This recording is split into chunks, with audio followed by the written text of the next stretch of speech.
भागवत सत्सासद यथा हि श्रुत्यामभिजात कोविदाः समागिसन विप्र महद्रुगणस्तथा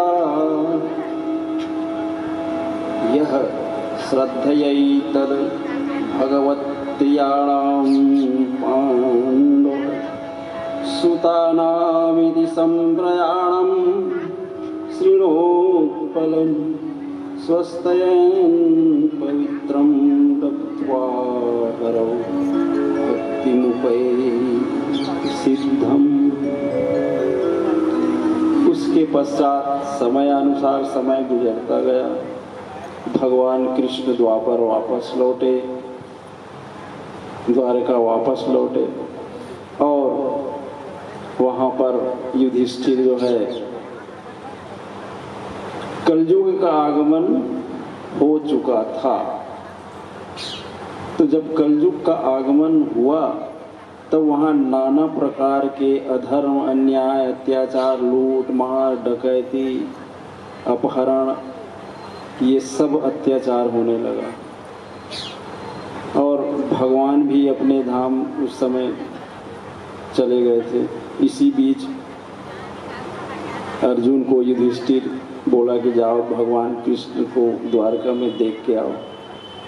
अर्जुन गए द्वारका, वहाँ देखे कि सब पूरा साफ समाप्त हो चुके थे। फिर इधर अर्जुन वापस आ करके बीच में उनको भी लूट मार लिए। अर्जुन का भी कोई काम नहीं आया। वही धनुष, वही बाण जिन्होंने महाभारत युद्ध जीता था, आज उनके धनुष बाण कोई काम नहीं आया। तो डकैतों ने उनको लूट मार करके सब खाली। रोते रोते अर्जुन आए, युधिष्ठिर को बताए कि कृष्ण जो है हमारे प्रिय सखा, वो हमसे छल कर गए, वो यह धाम छोड़कर अपने स्वधाम चले गए। ये सब दुखी हो गए। दुखी हो करके सब अपना अपना कारोबार अब समेटने में लग गए। वहीं परीक्षित का जन्म हुआ, परीक्षित का नामकरण हुआ। परीक्षित जिसका नाम परीक्षित हो, वह परीक्षा में उत्तीर्ण है समझा जाए। तो ये बोले कि इसके ऊपर बहुत बड़ी परीक्षा आएगी अभी तो, और ये उस परीक्षा को पास कर लेगा। बहुत बड़ा दिग्विजय राज्य करेगा। ये चारों दिशाओं में इसकी जो है गाथा चलेगी और इन्हीं के द्वारा जो है नया पुनर्निर्माण होगा और इन्हीं के द्वारा श्रीमद् भागवत की कथा सुनी जाएगी। तो उनको जो है युधिष्ठिर भी समय आया, उनको राजगद्दी सौंप दिए। द्वारका का राज वज्र को दिया गया। अनिरुद्ध का पुत्र वज्र था, वही बचा था, बाकी तो पूरा साफ हो गए थे वहाँ में। तो वहाँ का राज्य वज्र को दिए और यहाँ का जो है युधिष्ठिर जो है परीक्षित को राजगद्दी सौंप करके वो लोग भी स्वर्गारोहण के लिए हिमालय को प्रस्थान कर गए। अब जा करके वो ब्रह्मलीन होकर के समाधिस्थ होकर के सब ब्रह्म को प्राप्त हुए। उसके बाद यहाँ परीक्षित जो है राजकाज में लग गया अपना और नाना प्रकार के यज्ञ इत्यादि करते गए। अब दिग्विजय पूरे चारों तरफ पृथ्वी में अपना दिग्विजय फैलाया। समस्त राजाओं को यज्ञ में आमंत्रित किए, यज्ञ भी किए। इसी क्रम में बीतता गया और समय बीतते बीतते परीक्षित जो है एक बार जंगल में जा रहे थे। तो जंगल में इनको क्या दिखता है कि एक बूढ़ा बैल जिसके सिर्फ एक चरण है और एक गाय जो बिल्कुल जीर्ण शीर्ण एकदम पतली दुबली गाय पड़ी बैठी हुई है। उसको एक काला सा जो है दानव टाइप आदमी जो है लात मार रहा है। तो ये परीक्षित वहाँ जाता है, उसको देख करके उस आदमी को पूछता है तुम कौन हो और ये क्यों मार रहे हो इनको लात, क्यों इनको दंड दे रहे हो। तो वो बैल जो था वो धर्म था, धर्म का रूप था, और जो गाय जो थी एकदम जीर्ण शीर्ण अवस्था में वह पृथ्वी माता थी। तो ये एक रूपक है कि जब अधर्म की वृद्धि होती है, धर्म जो है सत्ययुग में चारों चरणों में रहता है। सत्ययुग में सत्य और धर्म का हर व्यक्ति जो है सत्य और धर्म के मार्ग पर चलने वाला है। वहाँ कोई अधर्मी या पापी या चोरी जुआरी कुछ नहीं रहता। जैसे राम राज्य में था, आपका कोई भी जैसे यहाँ पर 2-4 लाख रुपया का बैग यहाँ कहीं पड़ा रहे तो उसको कोई नहीं छूने वाला, वो आपके घर पहुँच जाएगा। तो सभी सत्यवादी हो, सभी धर्मात्मा हो, सभी अच्छे नियत वाले हो, सभी अच्छे कर्म में संलिप्त हो, तो वहाँ घरों में ताला लगाने की भी ज़रूरत नहीं पड़ती। जब सभी ईमानदार हैं, सभी सत्य के मार्ग पर चलने वाले हैं, तो वहाँ घरों में ताला लगाना या किसी महिलाओं को भी बाजार कहीं भी रात हो बिकाल हो कहीं भी गहने पहन कर निकल के चलते फिरती रहती थी। ये सतयुग होता है जहाँ धर्म चारों चरण में, हर व्यक्ति धर्मात्मा है, जहाँ उसको धर्म सतयुग कहते हैं। अब जब यही धर्म लुप्त होते जाता है, एक चरण जब घटता है तो त्रेता युग आता है। त्रेता युग में 3 चरण में रहता है धर्म, और जब धर्म का और ह्रास होते जाता है, चोरी बेईमानी छली कपटी ये जो दुर्गुण दुराचारी बढ़ते जाते हैं, अधर्म जब बढ़ते जाता है तो वही धर्म का जो चरण है वो द्वापर में 2 चरण है और कली युग में सिर्फ 1 चरण बन जाता है। तो ये इस तरीके का स्वरूप देख करके, इसको देख करके पृथ्वी माता जो है दुखी हो जाती है कि मैं जिन मनुष्यों को, जिन प्राणियों को मैं पाल रही हूँ, धारण की हूँ, ये सब अधर्मी और पाप में लिप्त हो रहे हैं। नाना प्रकार के चोरी बेईमानी डकैती बलात्कार हिंसा मार काट, और आज धर्म के नाम पर मार काट इतनी मची हुई है इस पृथ्वी में कि जहाँ देखो वहाँ आदमी धर्म को तो समझ नहीं रहा है और धर्म के लिए लाखों करोड़ों खून बह रहा है। तो वही धर्म जो है वहाँ पर उसको कलियुग का जो मार है, और तो जो काला सा एकदम दैत्याकार का आदमी था वो कलयुग था। और वो कलयुग जो है धर्म को, बैल रूपी धर्म जिसका 1 चरण था मात्र, और वो गाय जो वृद्धावस्था में जीर्ण शीर्ण थी, वो दोनों को मार रहा था कलयुग। तो कलयुग की मार है ये। अभी कलयुग का जो स्वरूप है, अभी तो ये और बढ़ता जाएगा। अधर्म जो है किस चरम में जाएगा उसकी कोई ठिकाना नहीं है। तब जा करके भगवान कल्कि अवतार लेते हैं। जब अति अधर्म अत्याचार बढ़ जाएगा तब भगवान जो है अवतार लेते हैं, क्योंकि मनुष्यों के वश का नहीं रह जाता। इंसान उसको कंट्रोल करना इंसानों के वश से बाहर हो जाता है, और धीरे धीरे धीरे धीरे ये जो है इतना धर्म अधर्म बढ़ते बढ़ते ऐसा अत्याचार होते जाते हैं, तो जाकर के फिर सृष्टि भी अपनी स्वरूप दिखाता है। फिर प्रलय महाप्रलय ये सब होते रहते हैं। इस प्रकार से धर्म और पृथ्वी की दुर्गति देख करके परीक्षित वहाँ जब जाता है तो परीक्षित पूछता है कि तुम लोग कौन है कि ये मार क्यों रहा है। तो वो अपना दुर्गति बताए वो, और वो बोले कि मैं कलयुग हूँ, मेरी कलयुग की स्थिति में इनकी ये दुर्गति हुई है, इनको मैं और मार रहा हूँ और दुर्गति हो रही है। तो परीक्षित जो है उस कलयुग को तलवार उठा करके मारना चाह रहा था। तब उस प्रार्थना किए, भाई ये तो व्यवस्था बनाई है, युगों की व्यवस्था है, सतयुग द्वापर, सतयुग त्रेता युग द्वापर युग कलयुग, ये युग आते रहता है, तो आप ही लोगों के भगवान के द्वारा बनाई हुई है। तो मैं भी, मेरे भी रहने के लिए तो चाहिए स्थान, तो कलयुग जो है उनसे स्थान मांगते हैं परीक्षित से। तो परीक्षित उनको रहने के लिए 4 स्थान बताता है। एक जुआ, द्यूत, जुआ, शराब और स्त्री संग, वेश्या और हिंसा, निर्दयता, इनके 4 स्वरूप है। जुआ असत्य, छल, जुआ में जो छल होता है,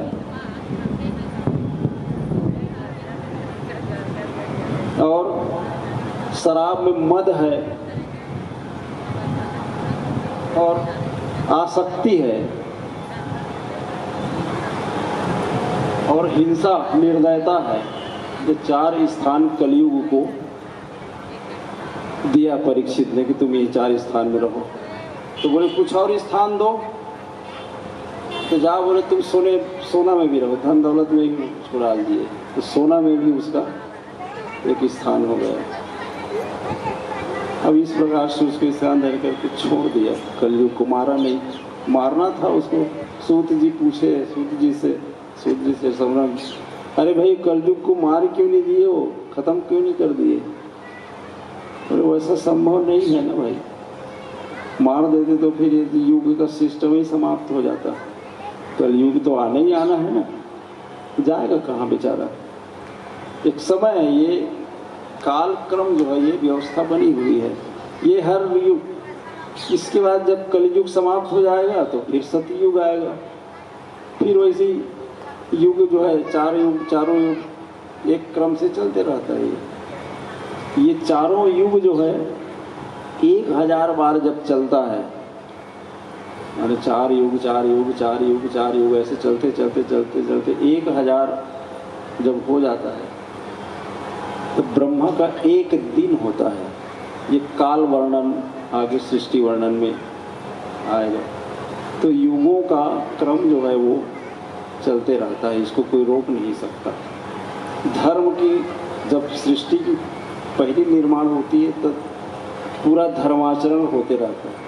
अब जब ये बिगड़ते जाता है स्वरूप, इधर युगों का अंत होते जाता है, इधर युग बदलते जाते हैं, तो धर्म भी अपना स्वरूप जो है वो, धर्मात्माओं की कमी, धर्म का ह्रास नहीं होता, धर्मात्मा पुरुषों की उत्पत्ति जो है वो कम हो जाती है, अधर्मी ही पैदा होते हैं। सत्युग में सिर्फ धर्मात्मा, धर्म के मार्ग पर चलने वाले महापुरुष ही पैदा होते हैं। और जब सभी धर्मात्मा हो, सभी सत्यवादी हो, उसको सत्य युग कहते हैं। सत्य के मार्ग पर सभी चलते हैं, कोई किसी प्रकार का द्वेष भाव, हिंसा, घमंड, मारपीट। अभी घरों में देखो तो घर में भाई लड़ रहे हैं, जमीन जायदाद के लिए लड़ रहे हैं और एक दूसरे का गला काट रहे हैं। एक छोटे जमीन जायदाद के लिए लड़ मर जा रहे हैं, समाप्त हो जा रहे हैं। क्या करोगे इसको? तो मनुष्य में ही है अंदर धर्म अधर्म, कर्म विकर्म, वही बढ़ते जाता है। आज जो है सत्कर्म और सदाचरण हर मानव में है। इस मनुष्य की बुद्धि में इतना छोटा जो दिमाग है, इसमें संपूर्ण जो है वो भरा हुआ है। कोई वैज्ञानिक है, कोई साधु है, कोई संत है, कोई महात्मा है, कोई दानी है, कोई ऋषि मुनि है, कोई कसाई है, कोई मार काट करने वाला है, कोई डकैत है। सब इस मस्तिष्क में इतने में भरा पड़ा है, तो वही सबको खिलाते रहता है, नचाते रहता है। ये दिमाग का ही खेल है, बुद्धि का, बुद्धि विलास, चित्त विलास का, चित्त का ही सब खेल है। इसी को ठीक करना और समझना।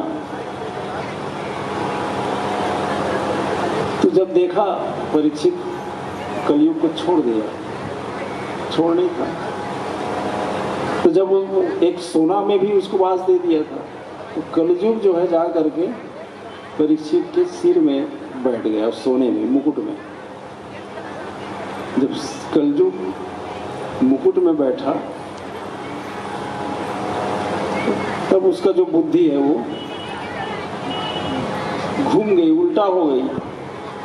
वही जंगल में भटकते भटकते एक आश्रम में जब जाता है परीक्षित, तो देखता क्या है, एक मुनि जो है वहाँ तपस्या अपने समाधि में लीन था, वो समाधिस्थ था। तो वहाँ एक पानी मांगता है, तो पानी मांगता है तो वो मुनि जो है, समीक ऋषि उसको कहते हैं, समीक ऋषि अपने आश्रम में अपने समाधि में लीन थे, भगवान के ध्यान में मग्न था वो। तो उसको पुकारता है, वो नहीं उठता। तो ये क्या करता है, वहाँ एक मरा हुआ सांप को उसके गले में डाल देता है। किसके? समीक ऋषि के। समीक ऋषि के गले में मरा हुआ सांप डाल करके वो चला जाता है अपने दरबार, अपने राज्य में। अब जब समीक ऋषि के पुत्र था एक श्रृंगी ऋषि, श्रृंगी ऋषि को जब पता चलता है कि ये राजा जो है, धूर्त राजा, मेरे पिताजी का अपमान किया है, उसको पता चलता है। छोटा नानक लेका तो नहीं से हो, और दिमाग कतका, तो जा करके वह गुस्सा गए एकदम। तो वही पानी, गंगा जल, नदी के पानी उठा करके श्राप दे दी इसकी। जाओ कहे, अरे परीक्षित राजा, तुम मेरे पिता का अपमान किए हो, आज से 7वें दिन तुमको वही तक्षक नाग जो है तुमको डस लेगा और तुम्हारी मृत्यु हो जाएगी, मैं श्राप देता हूँ, जाओ। इधर परीक्षित घर जाता है, जब पहुँचता है और मुकुट को जब उतारता है, तब कलयुग जो है हटता है, तब उसकी बुद्धि जागृत होती है, अरे मैंने क्या कर दिया। एक जो है सीधे साधे और निर्दोष ऋषि के गले में मरा हुआ सांप डाल दिया, इतना अपमान कर दिया। तो घबरा जाता है, डर जाता है, और वो सोचता है कि इसका फल मुझे अवश्य मिलेगा। और यहाँ जो है श्रृंगी ऋषि उसको 7वें दिन तक्षक नाग जो है काट, तुमको डस लेगा, तुम्हारी मृत्यु हो जाएगी, ये श्राप दे देता है। इसको परीक्षित सुनता है कि एक जो समीक ऋषि जिसके गले में तुम सर्प डाले थे मरा हुआ, उसका जो लड़का है, बच्चा, वो श्राप दे दिया है कि आज से 7वें दिन तक्षक नाग के काटने से तुम्हारी मृत्यु हो जाएगी। सुनता है परीक्षित, सुन करके वो व्याकुल हो जाता है। इधर समीक ऋषि बच्चे को, जब बच्चा घर पहुंचता है, सर्प को उसके गले से निकाल के फेंकता है और रोते हुए अपने पिता को बताता है कि पिताजी, ये जो राजा परीक्षित है, ये आपका अपमान किया, मुझसे सहा नहीं गया, तो मैंने उनको श्राप दे दिया। वो भी गुस्साए, बोले इतनी छोटी सी गलती की इतनी बड़ी सजा उसको तुमने दे दिया। अरे हमारे इस राज्य के महाराजा हैं, वो इतने अच्छे राज्य को चला रहे थे, और इसने धर्मात्मा राजा को तुमने श्राप दे दिया मरने का, तो तुमने अच्छा नहीं किया बेटा, बहुत बड़ी गलती की है। तो भी पश्चाताप करके रोने लगा। वो क्या करता, श्राप दे चुके थे। परीक्षित भी, आदमी को यदि पता चल जाए कि मेरी मृत्यु इस दिन होने वाली है, तो पूरी तस्वीर बदल जाती है भैया। जब आदमी को कोई ऐसी बीमारी, महाबीमारी, बड़ी बीमारी में फंस जाता है कि ये निश्चित हो जाती है कि मेरी मृत्यु फला दिन निश्चित है, तब वो व्याकुल हो गया परीक्षित, और व्याकुल होकर के दौड़ने लगा, इधर उधर दौड़ता गया और बोले कि मैं अपना इसका प्रायश्चित करूंगा कैसे भी करके। दौड़ते दौड़ते वो व्याकुल होकर घूमने लगा। घूमते घूमते सोचा कि मैं अनशन व्रत कर लूँगा, अनशन व्रत करके अपने प्राण को, अब मेरा प्राण तो जो है चल ही जाएगा, इसलिए व्याकुल होकर दौड़ते दौड़ते वो सबसे पहले तो राज गद्दी को सौंप देता है अपने पुत्र जो है उनका, जन्मेजय नाम का। उन पुत्र को राजगद्दी सौंप करके वो गंगा किनारे चले जाते हैं गंगा किनारे जाकर के अनशन व्रत। अनशन व्रत में वहाँ देखते हैं कि जब राजा परीक्षित अनशन करने लगा और वहाँ खाना पीना छोड़ करके बैठ गया है, तो राज के जितने ऋषि मुनि महात्मा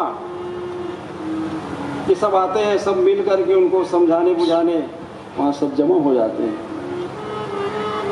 सूत जी, सौनक जी इत्यादि जितने भी लोग थे आ करके उनको सांत्वना देते हैं। सांत्वना दे करके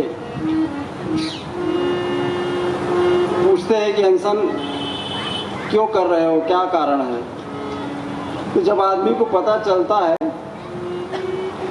कि मेरी फला दिन मृत्यु है, तो क्या करे हो, आदमी की मृत्यु तो निश्चित है। जिंदगी एक किराए का घर है, जिंदगी एक किराए का घर है, इसे एक दिन बदलना पड़ेगा। किराए का घर है, जिंदगी एक किराए का घर है,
भर का सपना, ये जवानी है पल भर का सपना, ढूंढ ले कोई तू राम अपना, ढूंढ ले राम तू जल्द अपना, ढूंढ ले तू राम तू अपना। ये जवानी अगर ढल गई तो पुरुषस्येह यत्कार्यं निर्मायस्य सर्वथा, यच्छ्रोतव्यमथो जप्यं यत्कर्तव्यं नृभिः प्रभो, स्मर्तव्यं भजनीयं वा ब्रूहि यद्वा वा विपर्ययम्। तो जो ऋषि मुनि महात्मा वहाँ सब इकट्ठे हो जाते हैं परीक्षित के आसपास, पूरे गंगा किनारे, गंगा घाट पर। तो सभी लोगों से प्रश्न करता है। जैसी प्रश्न किए हुए रहता है उसी समय वहाँ पर सुखदेव मुनि का आगमन हो जाते हैं। बोलिए सुखदेव भगवान की जय। सुखदेव जी जो है 16 वर्ष की आयु है उनकी, और वो हमेशा अवधूत अवस्था में रहते हैं। अवधूत वेश में सुखदेव जी 16 वर्ष की आयु, महाज्ञानी, महाविद्वान, महापंडित वहीं पर प्रकट हो जाते हैं। प्रकट होकर के सभी परीक्षित जो है उनका पूजा पाठ करते हैं, उच्च आसन में उनको बिठाते हैं, उनका अर्घ्यपाद्य इत्यादि से अर्चना करते हैं। अर्चना करते हुए उनको आसन देते हैं। आसन दे करके समस्त ऋषि मुनि महात्मा भी उनकी प्रार्थना करते हैं, उनकी सेवा स्तुति करते हैं। और स्तुति करते हुए वहाँ पर परीक्षित जो है उनसे यही 2 प्रश्न करता है। अतः पृच्छामि संसिद्धिं योगिनां परमं गुरुं, पुरुषस्य यत्कार्यं निर्मास्य सर्वथा, यच्छ्रोतव्यमथो जप्यं यत्कर्तव्यं नृभिः प्रभो, स्मर्तव्यं भजनीयं वा ब्रूहि यद्वा विपर्ययम्। ये इस 2 प्रश्न का ही उत्तर श्रीमद् भागवत में शुरू होती है कि हे स्वामी, हे सिद्ध, हे महापुरुष, आप जो है योगियों के परम गुरु हैं, आप योगियों के भी योगी हैं। हे सुखदेव महाराज, हे मुनि, मैं 2 प्रश्न मेरा यह है कि जो पुरुष मरणासन्न स्थिति में है, मतलब जिसकी मृत्यु निश्चित हो गई है, उसके लिए क्या कर्तव्य है, और जिंदगी भर इस संसार में जो प्राणी आया है, मनुष्य आया है, उनके लिए जिंदगी भर क्या कर्तव्य है, क्या करना चाहिए। यच्छ्रोतव्यमथो जप्यं यत्कर्तव्यं नृभिः प्रभो, हमें किसकी उपासना करनी चाहिए, किसका जप तप करना चाहिए, क्या करना चाहिए, और क्या कर्तव्य, किसका स्मरण, पूजा पाठ, जप तप, ध्यान, स्मरण, किसकी भक्ति करनी चाहिए।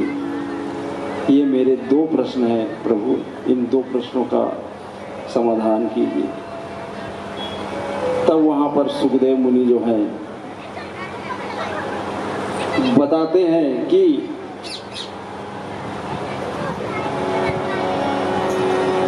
एतावान सांख्य योगाभ्याम स्वधर्म परिनिष्ठया जन्मलाभ पर पुंसामन्ते नारायण स्मृति है।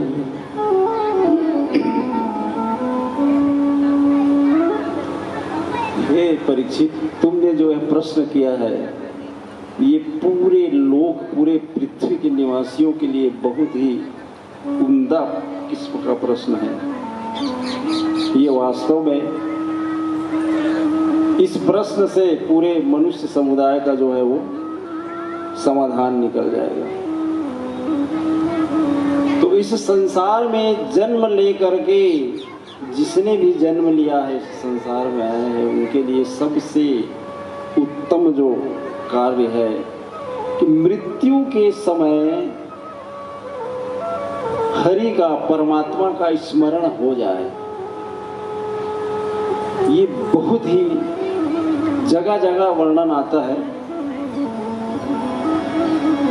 जन्म जन्म मुनि यत्न कराही, अंतराम कही आवत नाही।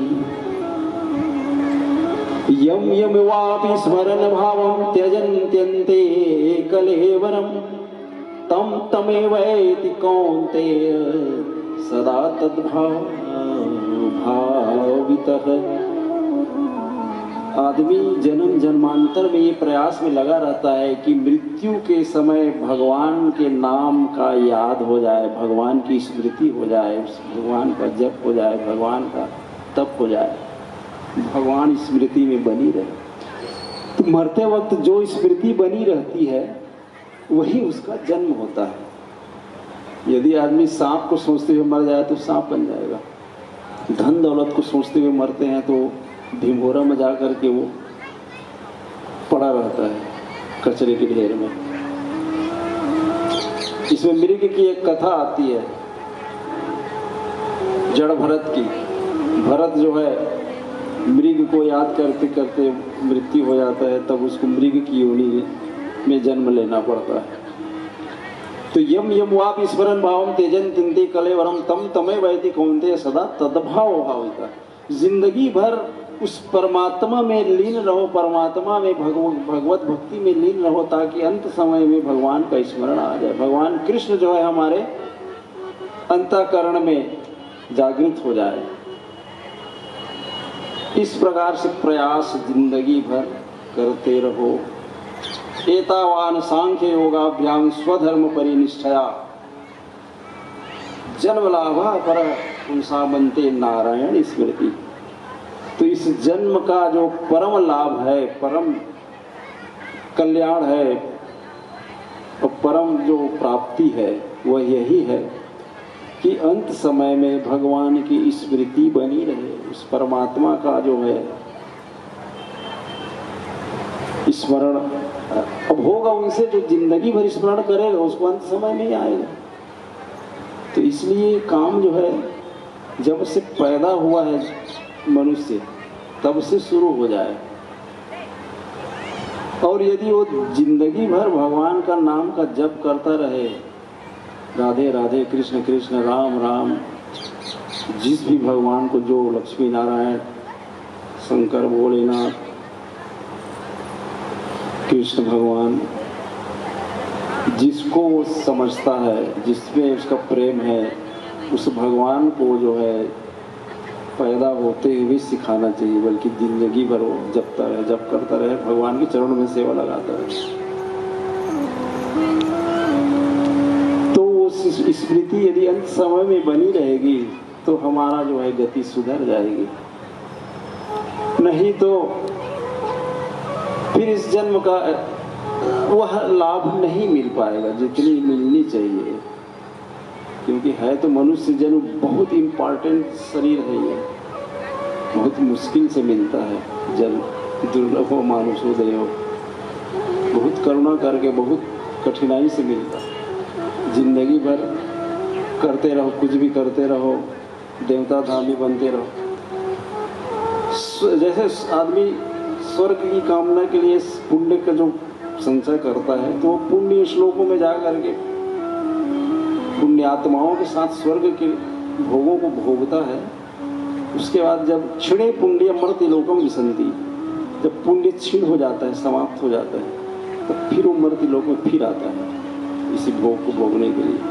अब उसकी जैसी जैसी उसकी कर्म रहती है उसी योनि में वो चला जाता है।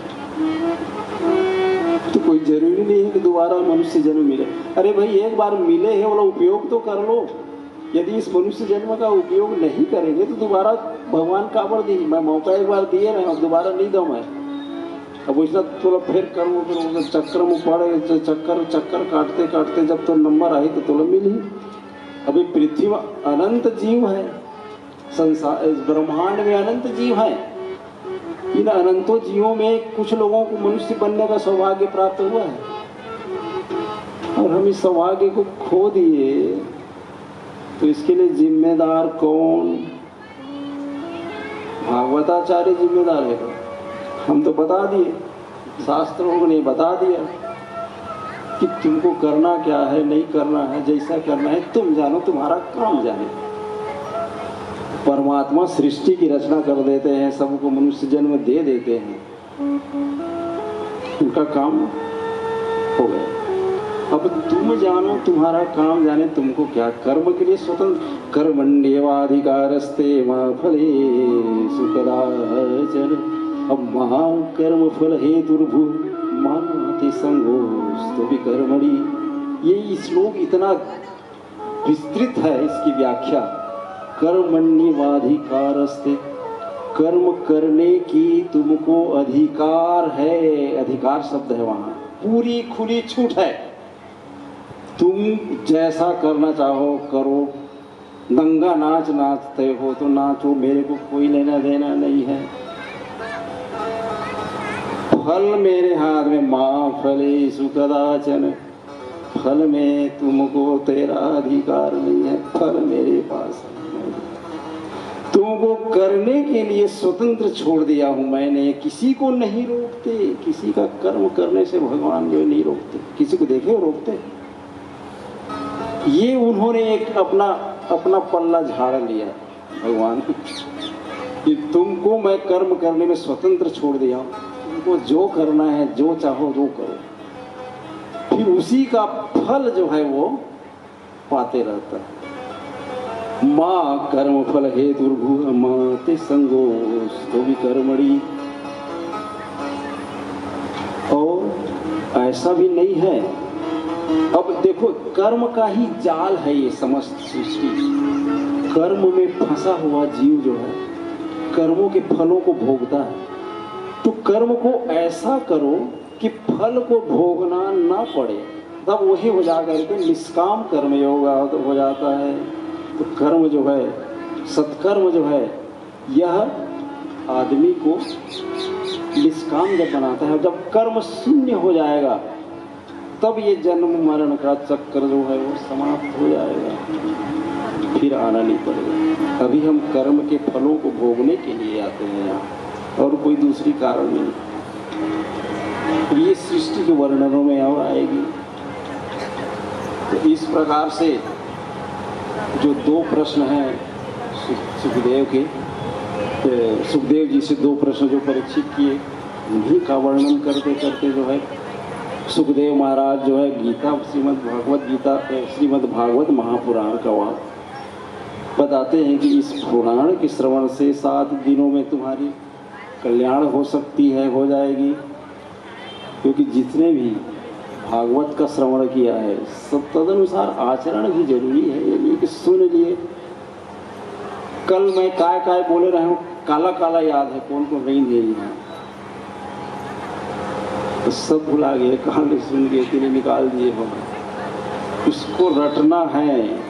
तोता रटंत नहीं कि तोता जो है, एक बार गुरु जी तोता सिखाए रहे थे कि शिकारी आएगा, जाल डालेगा, दाना डालेगा, धोखे से भी दाना को नहीं चुगना है, वरना हम जो है जाल में फंस जाएंगे।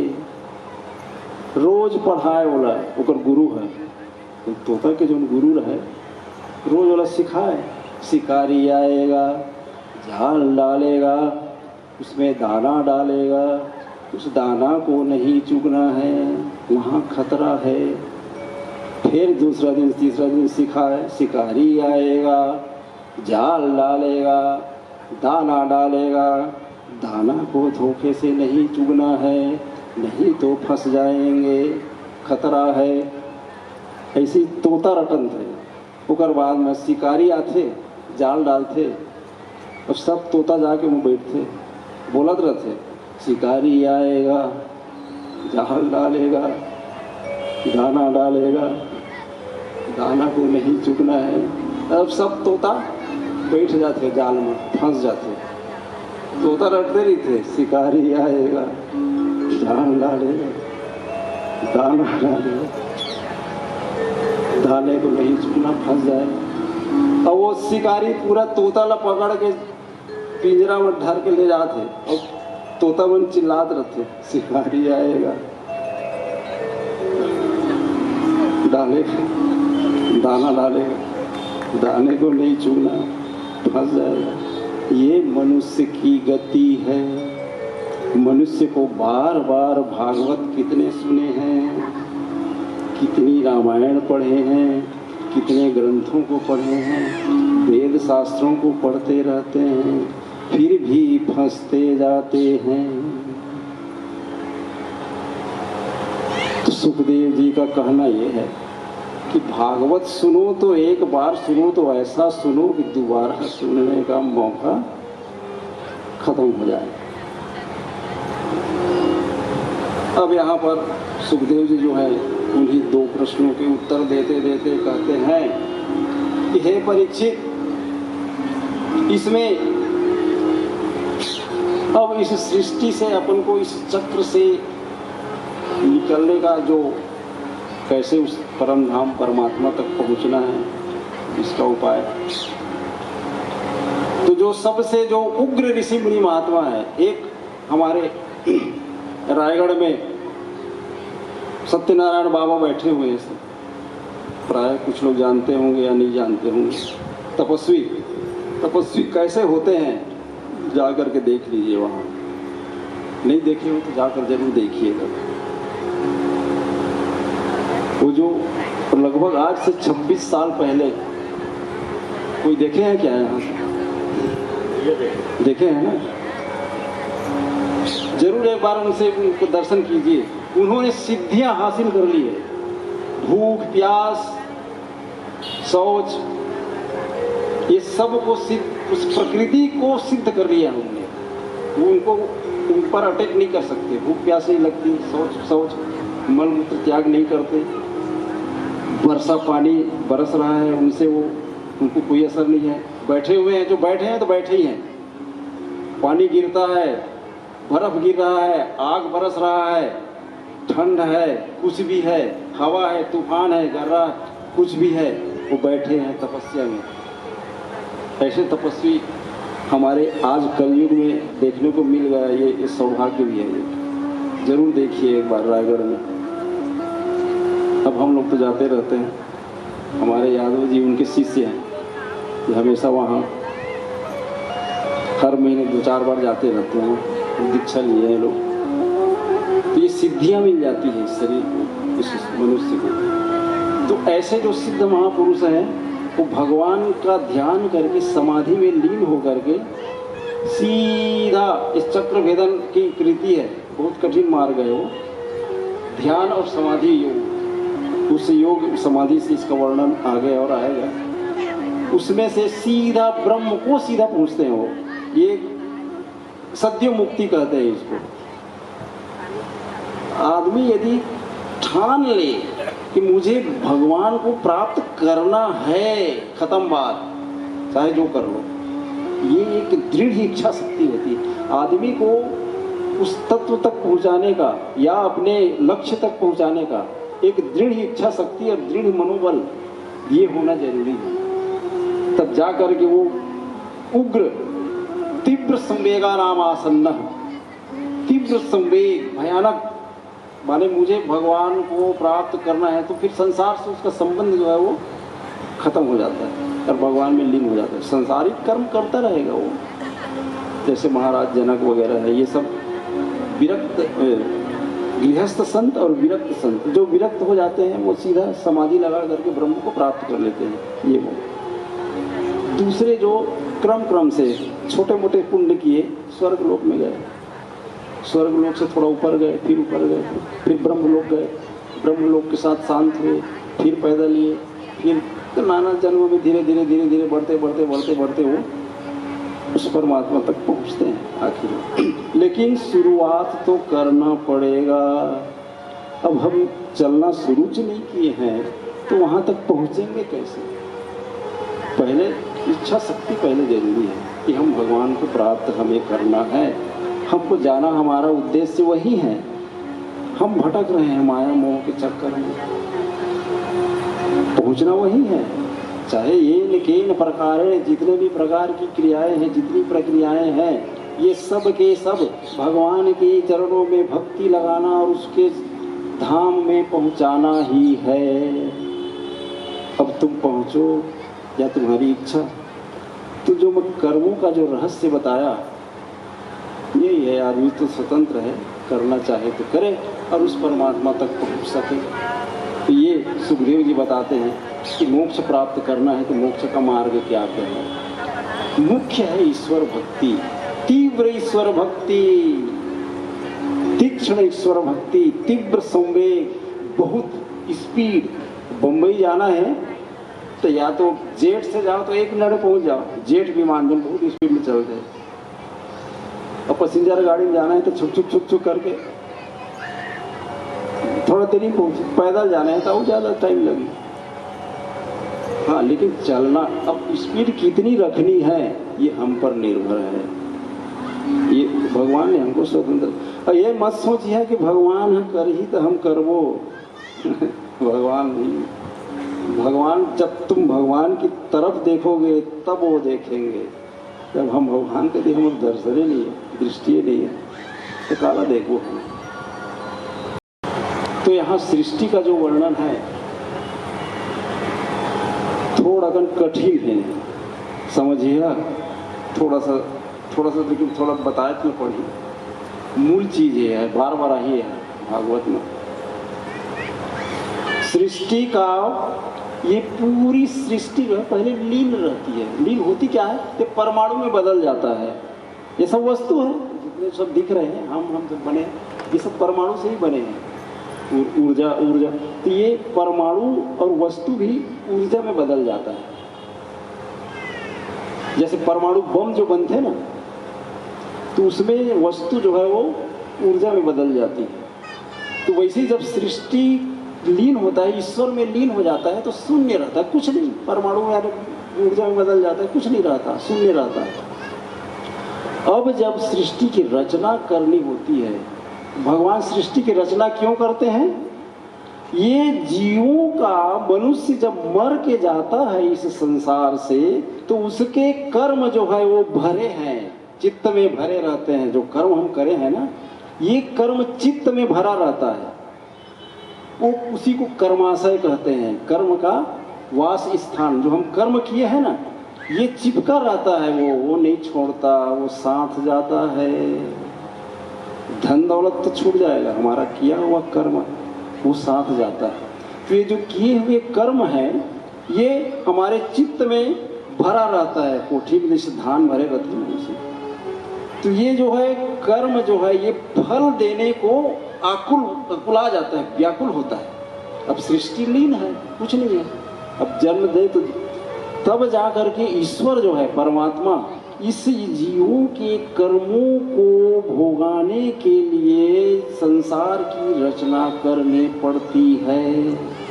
इस जीव का जो सृष्टि में लीन है, जब ये जीव मर जाते हैं, चले जाते हैं, शरीर से छोड़ देता है जीव, तो ये ब्रह्मांड में यही ईश्वर में ही लीन रहता है, पड़ा रहता है। या तो लोगों में कई लोग हैं पड़े रहते हैं, या पितृलोक, या शून्य में अपने सुप्त अवस्था में भी पड़ा रहता है। किस स्थिति में है कोई नहीं जानता।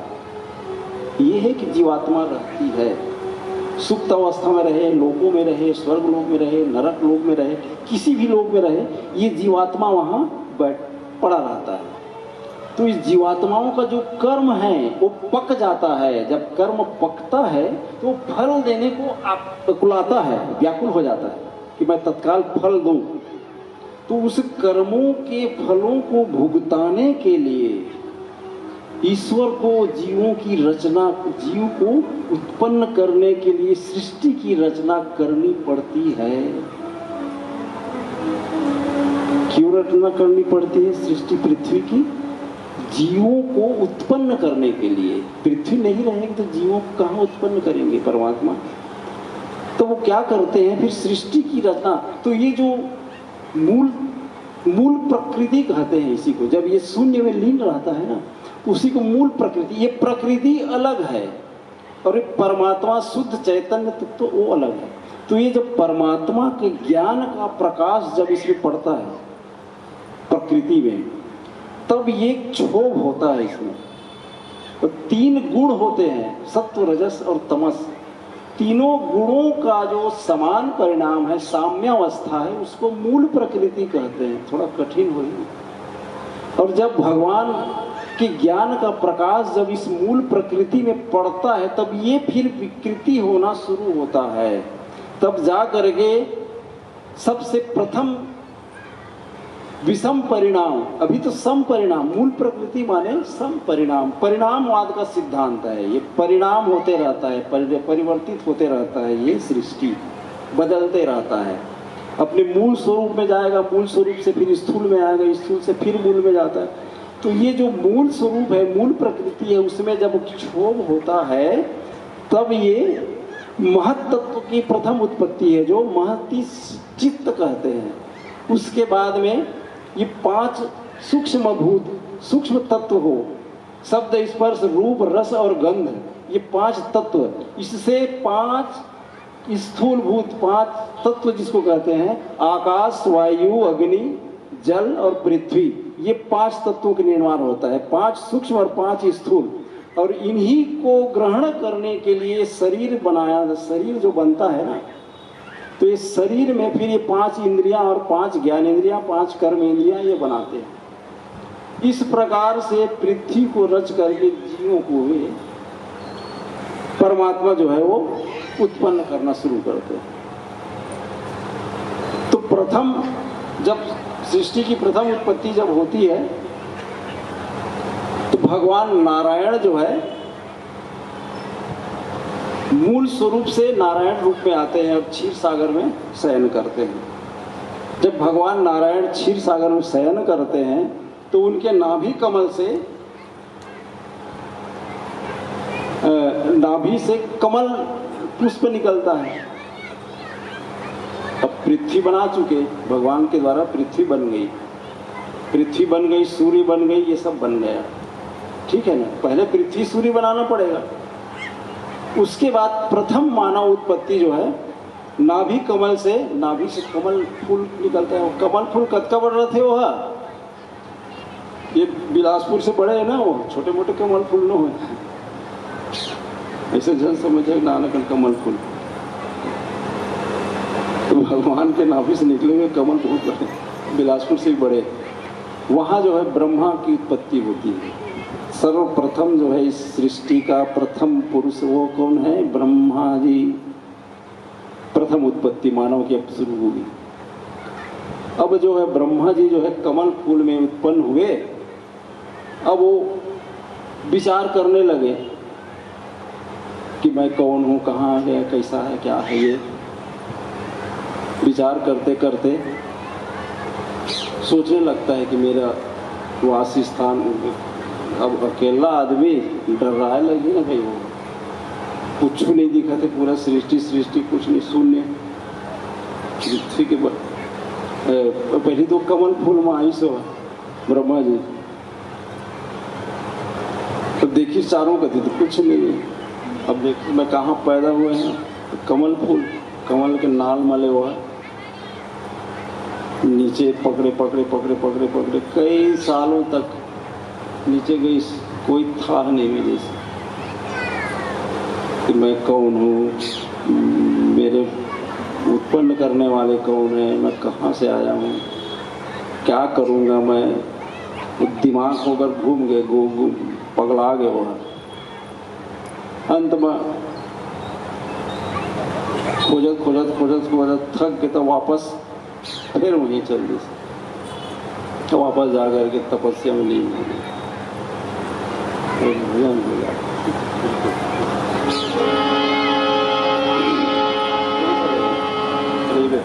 मैं कहाँ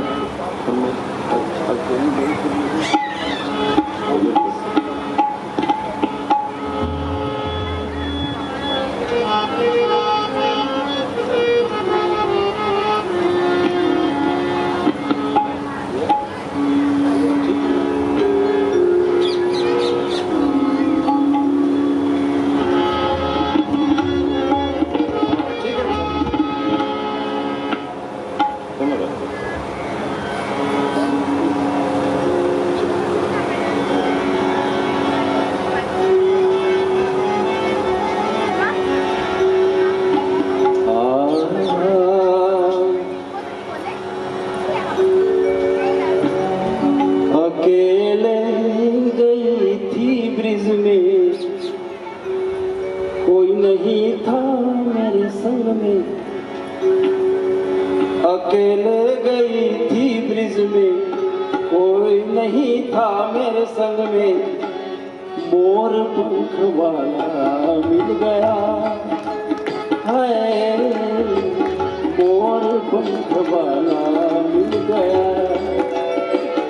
अकेली गई थी ब्रिज में, कोई नहीं था संग में, अकेली गई थी ब्रिज में, कोई नहीं था संग में, मोर पंख वाला मिल गया। हाँ, मोर पंख वाला मिल गया, मोर पंख वाला मिल गया। हाँ, मोर पंख वाला मिल गया।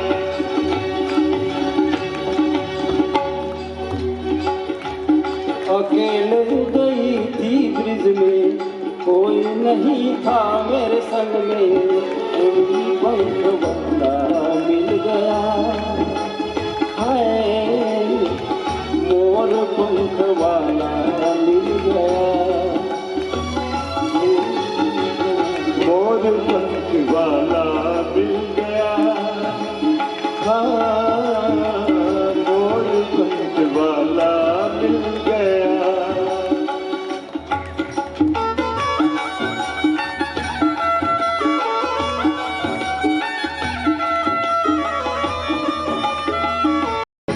चैन चुराया चैन चला के, नींद चुराई बंसी बजा के, चैन चुराया चैन चला।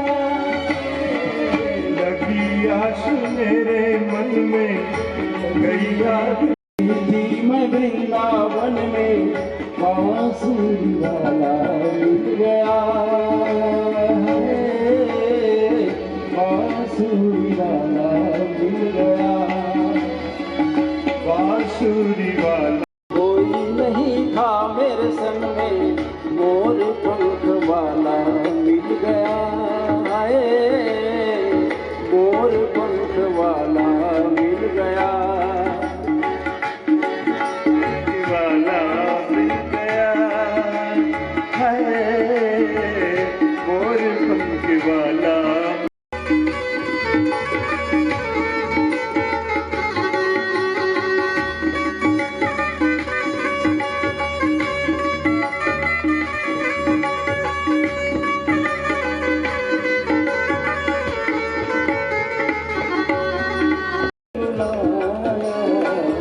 ऐसा सलौना श्याम मेरे मन भाया, उसी ने बुलाया, उसी ने बुलाया। ऐसा सलोना श्याम मेरे मन को भाया, ऐसा सलौना श्याम मेरे मन।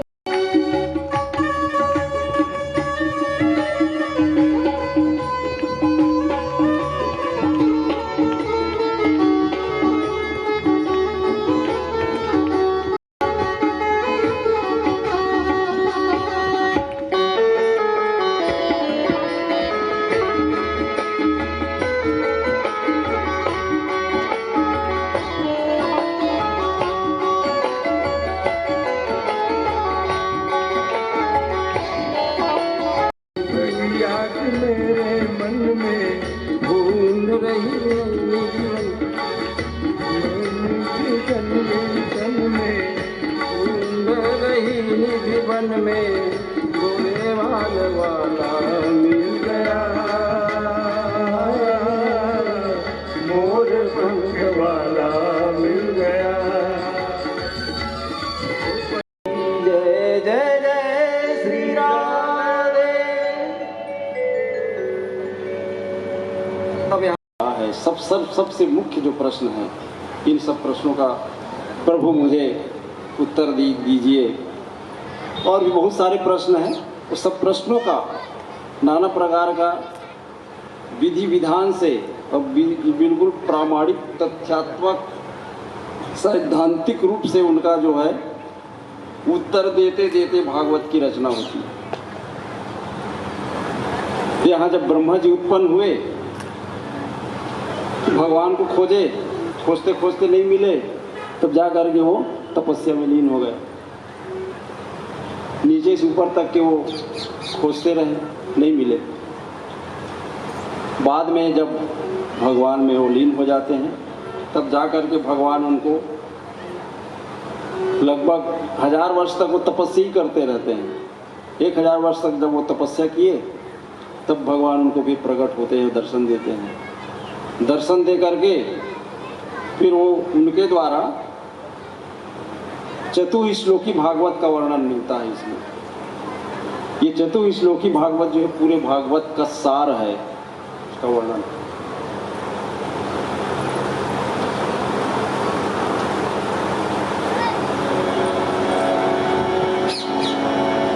अहमेवा समेवाग्रे नान्यद्यद्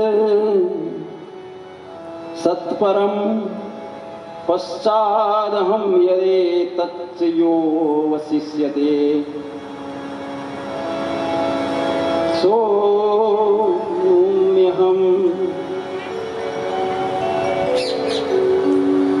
ऋतेऽर्थं यत् प्रत्येत न प्रत्येत चान्वनि तद्विद्यादात्मनो मायां यथा भासो यथा ते तमः यथा महान्ति भूतानि भूतेषु चावचेष्वनु प्रविष्टानि तथा तेष्वहम् एतावादेव जिज्ञासं तत्त्वजिज्ञासुनात्मनः अन्वय व्यतिरेकाभ्यां यत् स्यात् सर्वत्र सर्वदा। हे परीक्षित, सृष्टि के पूर्व में जब सृष्टि नहीं बनी थी, तो सिर्फ मैं ही मैं था।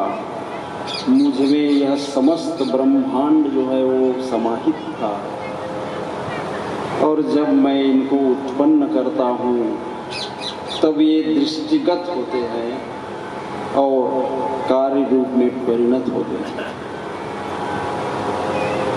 और यह जीवात्मा अपने कर्म से जिस गति को प्राप्त होना है, मैं उस गति में उसको भेज देता हूँ। किसी प्रकार की कोई अन्याय या कोई गुंजाइश नहीं है कि मैं उसका कोई अनादर या तिरस्कार करूं, या मुझको उसके अच्छाई बुराई से मेरे को कोई लेना देना नहीं है। जैसा वो जितना वो कमाया है, उस हिसाब से उसकी रचना मेरे द्वारा हो जाती है। तो इस प्रकार से सृष्टि की रचना करके तुम्हारे जो सर्वप्रथम उत्पत्ति ब्रह्मा की उन्होंने कर दिया। अब उनको आदेश दिया कि अब जो है पूरे पृथ्वी का निर्माण, पृथ्वी में जीवों का और जितनी भी चीज़ों का है वो निर्माण तुम्हारे ऊपर है। तुम जानो, तुम्हारा काम है। भगवान अपना काम कर दिए, पृथ्वी बना दिया, तुमको बना दिया। उसके बाद बाकी काम तुम्हारा। तो बाकी जो काम है उसके लिए ब्रह्मा को वो समर्पित कर दिए। ब्रह्मा जी फिर तप किए और तप करने से शक्ति प्राप्त हुई। तो तो वो शक्ति उनको चाहिए थी कि जिससे वो इस सृष्टि की, इन जीव जंतुओं की, पूरी सृष्टि की वो रचना कर सके और बाकी चीज़ों की। अब सवाल ये है कि बाकी चीज़ों की रचना कैसे करनी है। अब इसमें शरीर का डिजाइन बनाना है, शरीर कैसे बनना है। तो शरीर ऐसे बना है, 2 हाथ 2 पैर, कान नाक ये वो, अंदर हृदय पेट ये सब लंग फंद जो भी है सब बना। ये बनाने में दिमाग लगा है, शरीर को बनाने में किसी की बुद्धि लगी है, ऐसी अपने आप नहीं बना है। ये विस्तृत, ये इतनी, ये इस जटिल संरचना, ये गर्भ में निर्माण होता है 9 महीना। अलग अलग जंतु का अलग अलग है, हाथी का 24 महीना, गाय वाय का 9-10 महीना, ऐसा कुछ 12 महीना, कुत्ते का जो भी है 2-4-6 महीना कितना है। ये उस गर्भ में ये बनता है ये शरीर, और ये इंद्रियां बनती है, शरीर बनता है, अंदर के आर्गन बनते हैं, हृदय बनता है, फेफड़ा बनता है, ये सब बनता है। ये सब निर्माण की प्रक्रिया है, कैसे कैसे बनते जाता है। तो अब ये 5 जो ज्ञानेंद्रियां हैं, ये ज्ञानेंद्रियां आँख बना, कान बना, नाक बना, ये 5 ज्ञानेंद्रिय है। शब्द से आकाश, शब्द जो गुण है, उस शब्द को ग्रहण करने के लिए कान बना। दूसरा तत्व है स्पर्श, शब्द और स्पर्श, ये वायु का गुण है, तो उस स्पर्श को ग्रहण करने के लिए पूरी त्वचा है शरीर की। तीसरा है शब्द स्पर्श और रूप, जब देखने वाले, ये ब्रह्मांड पूरा अंधकार है ना। यदि शून्य में जाए तो पूरा अंधकार, सूर्य जब बनती है तब दिखती है, सूर्य जब नहीं बनती तो पूरा अंधकार रहता है। इसका मूल स्वरूप प्राकृतिक जो स्थिति है इस ब्रह्मांड का, वह अंधकार है, भयानक अंधकार। तो अंधकार को प्रकाश देने के लिए भगवान जो है सूर्य का निर्माण करते हैं। जब सूर्य बनती है तब प्रकाश आता है, नहीं तो ओरिजिनल स्वरूप जो है ब्रह्मांड का अंधकार है। तो सूर्य, अब उस प्रकाश को ग्रहण करने के लिए नेत्र बना, शब्द स्पर्श रूप को ग्रहण करने के लिए नेत्र, ये 3 इंद्रिय हो गए, शब्द स्पर्श रूप। और रस चौथा है, रस, शब्द स्पर्श रूप और रस। तो रस को ग्रहण करने के लिए मुंह बना, शब्द स्पर्श रूप रस और गंध, ये नाक, कान, त्वचा, रूप के लिए नेत्र, रस के लिए मुंह जीभ और गंध के लिए नाक। ये 5 ज्ञानेंद्रिय है ये, और इन्हीं ज्ञानेंद्रियों से कर्म करना है। तो स्पर्श से, शब्द से बना बोलना, बोलना और सुनना। जो बहरा रहते ना, वो बोल भी नहीं सकता। बहरा, गूंगा और बहरा दोनों रहता है वो। किसी किसी का बाद में जिसे गड़बड़ हो रही है तो अलग बात है। जन्म से गूंगा बहरा दोनों रहता है, ना सुन सकता है ना बोल सकता है। तो जो एक इंद्रिय खराब होता है, दूसरा भी, कर्म इंद्रिय भी खराब हो जाता है। तो कर्म करने के लिए शब्द को ग्रहण, शब्द को बोलना, बोलने के लिए मुंह बना, ये कर्म इंद्रिय हो गया। स्पर्श का, हाथ काम करना है तो हाथ बना दिए। रूप चलने के लिए पैर बना दिया। ये 3 कर्म इंद्रिय बता रहा हूं मैं। कौन कौन सा? मुंह, बोलना, हाथ, पैर। और रस का त्याग तो मूत्र इंद्रिय बना दिया। रस का ग्रहण और रस का त्याग एक कर्म इंद्रिय है। और गंध का ग्रहण, गंध का त्याग, एक मल त्याग करने के लिए मल इंद्रिय बना दिया, गुदा द्वार। ये 5 कर्म इंद्रिय हो गए, 5 ज्ञान इंद्रिय और 5 कर्म इंद्रिय। ये इसको निर्माण करने के लिए शरीर बनाया गया कि ऐसा शरीर बनेगा। इसको समझने के लिए बुद्धि बनेगी, चित्त बनेगा, ये बनेगा, वो बनेगा, अहंकार है, अंदर में मन है, ये सब। अब इसी से ये सब भोगों को भोगते रहता है। ये शरीर बना दिया उसने। तो अब प्रथम जो निर्माण है,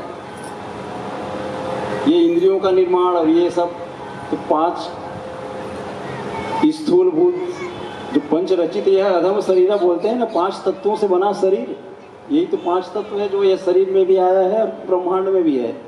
आकाश, वायु, अग्नि, जल, पृथ्वी, ये 5 स्थूल जो स्वरूप है और 5 इनके सूक्ष्म तत्व हैं। शब्द, स्पर्श, रूप, रस और गंध, ये तत्व हैं। और उन शब्द, स्पर्श, रूप, रस और गंध को ग्रहण करने के लिए 5 ज्ञान इंद्रिय हैं और उस ग्रहण को कार्यान्वित करने के लिए 5 कर्म इंद्रिय हैं। ये 24 तत्व है। किसी का खेल है ये सब सृष्टि और ब्रह्मांड और ये शरीर। और उस अहंकार से, ये अहंकार की उत्पत्ति है और अहंकार से एक बनता है मन। ये समस्त इंद्रियां जो है मन से नियंत्रित है, मन को कंट्रोल करता है। मन से ये कंट्रोल है। मन जहाँ जहाँ इसको भेजता है वहाँ वहाँ इसको ढकेलते रहता है। तो इस प्रकार से ये शरीर को कैसे बनाना है ये डिजाइन तैयार किया गया। फिर शरीर बनी। तो शरीर बनते बनते अब पूछा कि इसके बाद क्या क्या और तमाशा हुआ बनाने में। अब प्रश्न होता है कि बीज पहले बनी कि वृक्ष पहले बनी? मुर्गी मुर्गा पहले है इसके अंडा? कौन बताएगा?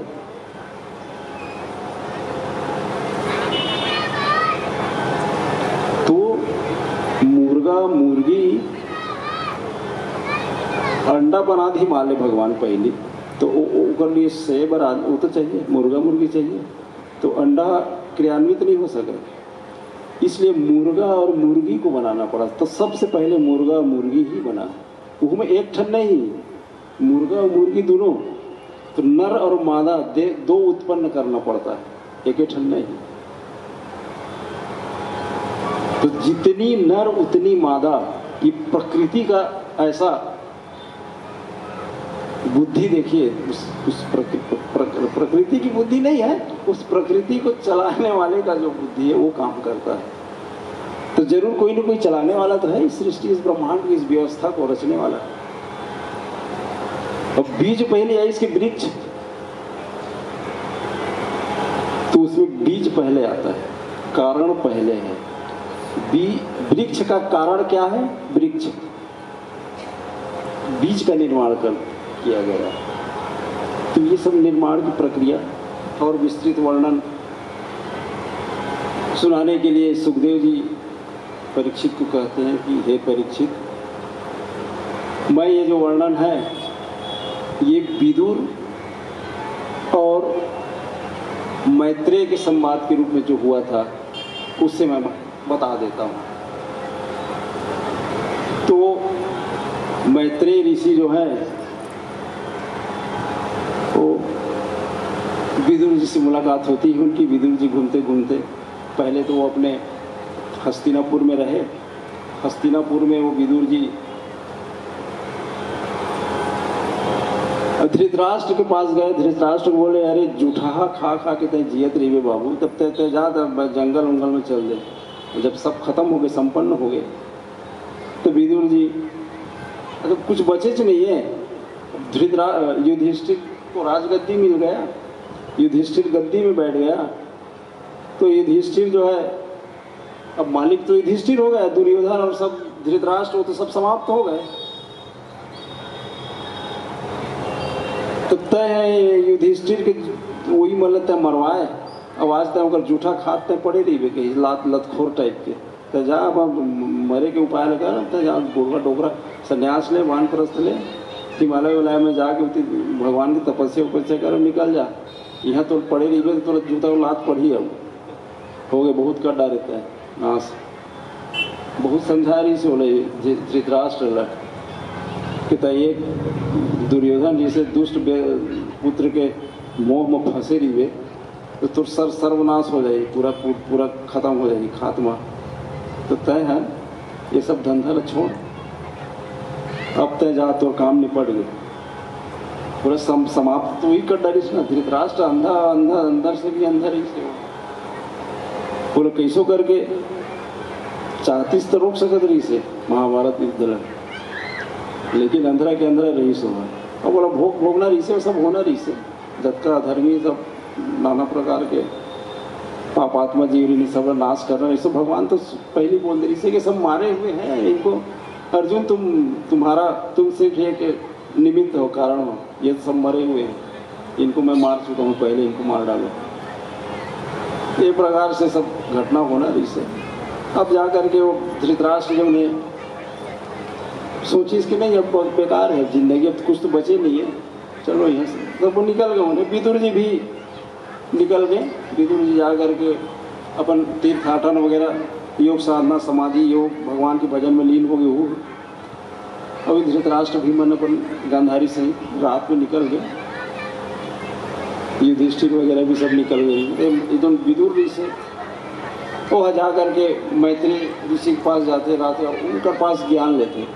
आदमी लोग कहीं ज्ञान लेना है, कहीं जानकारी लेना है, कहीं सत्य की जानकारी प्राप्त करना है, भगवान के भजन करना है, कहाँ करना है, कैसे करना है, ये सब गुरु ज्ञान प्राप्त करने की सिद्ध जो सच्चे ऋषि मुनि हैं, सच्चे संत हैं, सच्चे महात्मा हैं, या सच्चे जानकार हैं, सच्चे विद्वान हैं, सच्चे विद्यावान हैं, उनके पास जाना चाहिए और सत्य की जानकारी लेनी चाहिए। क्योंकि इस सत्य धर्म के मार्ग में, धर्म जिंदगी में, कर्म के रास्ते में कैसे करना है, क्या नहीं करना है, ईश्वर क्या है, ईश्वर का स्वरूप क्या है, ईश्वर क्या चाहते हैं, क्या करते हैं, क्या नहीं करते, ये सब जानकारी सद्गुरु से प्राप्त होती है। नहीं तो उल्टा पुल्टा ज्ञान देने वाले बहुत हैं आजकल। तो सद्गुरु के पास जाके ज्ञान लेना चाहिए और सत्य का मार्ग जानना चाहिए, और सत्य को प्राप्त करने का जो विधि है वो कैसा है उसको जानना चाहिए। ये सब वर्णन श्रीमद् भागवत में आगे हर धीरे धीरे अलग अलग आज ही और समझाने की कोशिश किए जा रहे। तो विदुर जी जो उन्हें मैत्रेय से जा करके यही सब प्रश्न लघु किए रहते कि ब्रह्मांड वगैरह रचना कैसे होते, क्या होते, वही सृष्टि क्रम के वर्णन, कैसे वो सृष्टि बनी, कैसे हुई। तो ये मूल प्रकृति और पुरुष दो अलग अलग तत्व है ना। एक प्रकृति अलग है, प्रकृति जड़ है, और पुरुष चैतन्य है। पुरुष चैतन्य जो बुद्धि सत्ता है, जिसमें ज्ञान है, जो सर्वज्ञ है। सा निरतिशय सर्वज्ञ बीजम, उस ब्रह्म में, उस परमात्मा में सर्वज्ञता का बीज अनंत है, जिसका ज्ञान उससे फिर ज़्यादा ज्ञान और नहीं होता। माने जो ज्ञान है वो असीमित ज्ञान है, परिमित सर्वज्ञ है, जो वही ईश्वर है। उनके ज्ञान अथाह समुद्र, अथाह ज्ञान है। और जीव जो है, मनुष्य तो अल्पज्ञ है, स्वल्प ज्ञान, मूर्ख भी है, निरामूर्ख भी है। थोड़ा थोड़ा ज्ञान बढ़ते जाता है, धीरे धीरे धीरे धीरे जानकारियाँ बढ़ती जाती हैं, समझ आते जाता है। ईश्वर की भक्ति से और ज्ञान बढ़ता है, ये निश्चित जानो। ईश्वर भक्ति, ईश्वर जो है आदमी को भक्ति मार्ग में चलने वाले को वैराग्य और ज्ञान की प्राप्ति होते जाती है। तो यही सब प्रश्न किसी अच्छे ऋषि मुनि महात्मा से जाकर के है। मनुष्य के बुद्धि में बहुत सारे प्रश्न हैं, उलझा हुआ है, व्याकुल है, तड़पते रहता है, नाना प्रकार के बीमारी, दुख, दर्द, मानसिक 3 प्रकार के दुख, आध्यात्मिक आदि, भौतिक आदि, दैविक दुख 3 प्रकार का है कष्ट। इसकी निवृत्ति, इसी की निवृत्ति की उपाय ही समस्त जो प्रपंच है, ये समस्त ज्ञान विज्ञान धर्म शास्त्र, ये सब इन दुखों से कैसे छूटे, कैसे निवृत्त हो, कैसे हम उस परमात्मा तत्व, उस परब्रह्म परमात्मा तक पहुँचे, और इन दुखों से कैसे छुटकारा मिले, ये सब उपाय कि सतमार्ग, सही मार्ग कैसे जाने, इन सब चीज़ों को सद्गुरु, सत्शास्त्र, सत्य विद्या या उसकी सच्ची व्याख्या, शास्त्रों की भी व्याख्या करने वाले एक से एक हैं, उल्टा पुल्टा ज्ञान बता देते हैं। सही जानकारी भी जरूरी है। अब आदमी नाना प्रकार के उल्टा पुल्टा ज्ञान रख के बैठे रहते हैं, तो सतमार्ग को, सही स्थान को, सही रास्ता को नहीं पकड़ पाता। तो मैत्रेय जी से सब प्रश्न विदुर जी ने भी किया, तो उन्होंने भी सृष्टि का वर्णन, कारण और उसका निवारण। सबसे पहले कारण को जानना होता है कि किस कारण से बिना कारण के कोई कार्य नहीं होता। हर कार्य के पीछे कोई न कोई कारण अवश्य होता है। यदि हमको किसी कुत्ते की योनि मिली है तो उसके पीछे कोई न कोई कारण अवश्य है। और किसी को मनुष्य और बहुत बड़े सिद्ध महापुरुष पैदा हो गए, वो भी उनके पीछे भी कारण है। किसी को कहीं भी सर्प डस देता है, मर गया, उसके पीछे भी कारण होता है। किसी का एक्सीडेंट हो गया, कहीं कुछ भी हो गया, उसके पीछे भी कोई कारण होता है। हर कार्य के पीछे कोई न कोई कारण अवश्य होता है। बिना कारण के कोई कार्य नहीं होता। तो हमारे सुख दुखों के पीछे बहुत सारे कारण हैं, जिनके कारण हमको ये सब भोगों की प्राप्ति होते रहती है। यहाँ पर ब्रह्मा जी के द्वारा भगवान की स्तुति करके फिर जो अपना कार्यक्रम वो भी शुरू किया। अब सृष्टि को बनाना शुरू किए ब्रह्मा जी। तो सबसे पहले एक तो प्रथम उत्पत्ति सनक सनंदन सनातन सनत कुमार ये पैदा हुए। और पहले इसमें काल का भी वर्णन है। ब्रह्मा की आयु 1000 वर्ष। 1000 वर्ष कैसे? ये 4 युग है। 4 युग में कलयुग का आयु 4,32,000 साल, द्वापर युग का 8,64,000, त्रेता युग का 12,96,000, सत्य युग का 17,28,000। ये चारों युग मिल करके 43,20,000 साल। 43,20,000 साल चारों युग को मिला होते हैं। ये चारों युग जब 1000 बार आ जाए वो होता है 4,32 करोड़ साल। तो ये ब्रह्मा का एक दिन। और ब्रह्मा के 100 वर्ष आयु है। ब्रह्मा का एक दिन कितना हो गया? 1000। ये चारों युग जब 1000 बार निकल जाए तो ब्रह्मा का एक दिन 100 साल। ऐसे ही 100 साल माने 4,32 करोड़ 100 नहीं, एक दिन 4,32 करोड़ साल ब्रह्मा के एक दिन और 4,32 करोड़ साल ब्रह्मा के एक रात। ऐसी 100 वर्ष की आयु ब्रह्मा की है। अभी जो ब्रह्मा 50 वर्ष हो चुके हैं। 51वां वर्ष के प्रथम दिन और प्रथम दिन के 28वां कलियुग है ब्रह्मा के। तो अभी ये ब्रह्मा के आयु पर कई थे।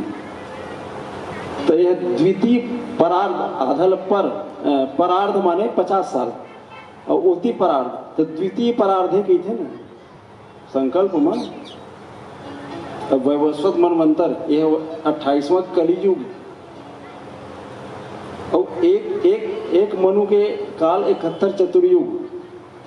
71 चतुर्युग में ये चारों युग जब 71 बार चलते थे केवल 14 मनु ब्रह्मा के एक दिन में 14 मनु स्वयंभू स्वारोचि उत्तम तामस रैवत और चाक्षुष। और ये 7वां वैवस्वत मनवंतर। संकल्प वैवस्वत मनवंतर प्रथम।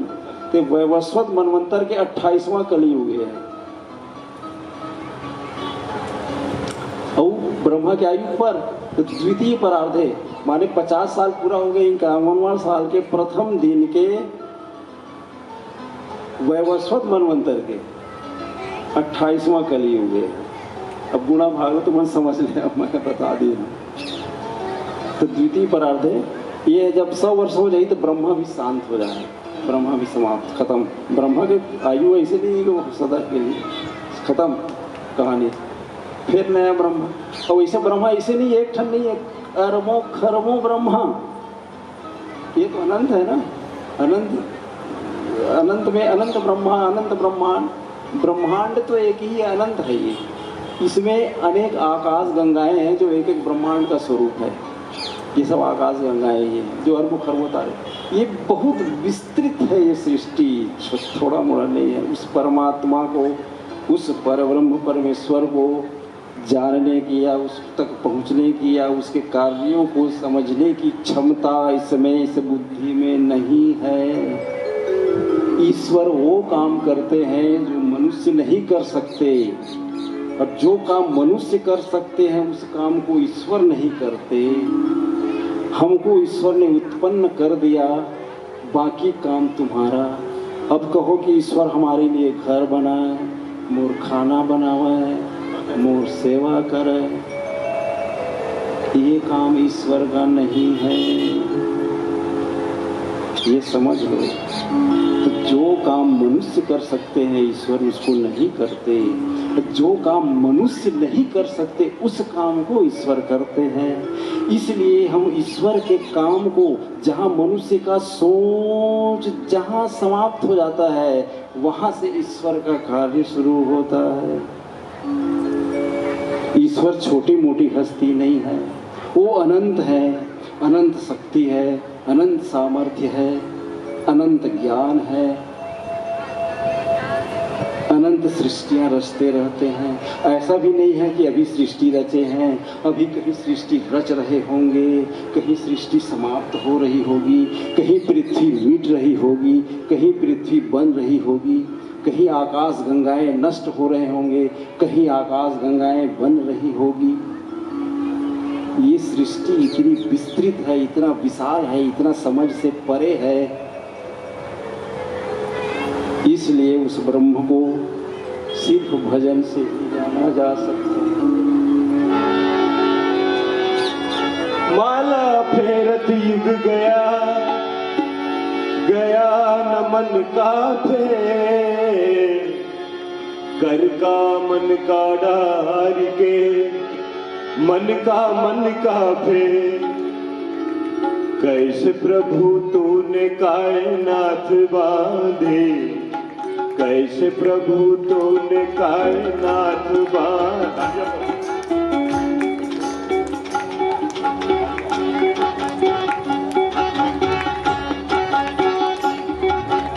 और भजन की सरलता के लिए मैं आप लोगों को, और माताएं अगर चाहें तो आप लोग घूम सकते हैं उठ के। आधा है चंद्रमा रात आधी, आधा है चंद्रमा रात आधी, रह न जाए तेरी मेरी बात आधी, मुलाकात आधी। कैसे प्रभु तूने कायनात बांधे, कैसे प्रभु तूने कायनात बांधे। एक दिन के साथ एक रात बांधी, साथ साथ बांधी। एक दिन के साथ एक रात बांधी, साथ साथ बांधी। छत्तीसगढ़ी में भी सुनेंगे। प्रभु तोर मन के है सोना चांदी, तोरे ले जोरे दुनिया के बातें।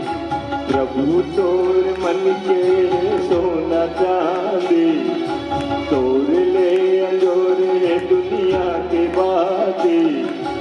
तोर मोर नाता इसे हवेगा प्रभु,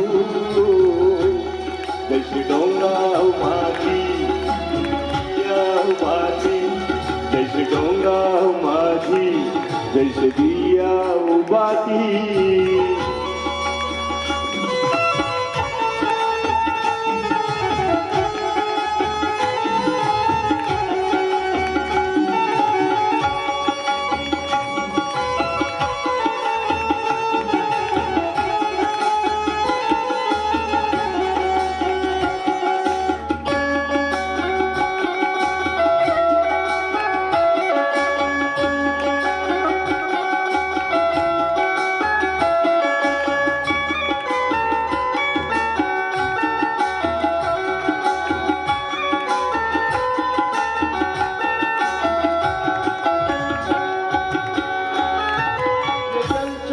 ये जंतु चौपाए, तूने सबके है जोड़े बनाए, ये जलचर ये जंतु चौपाए।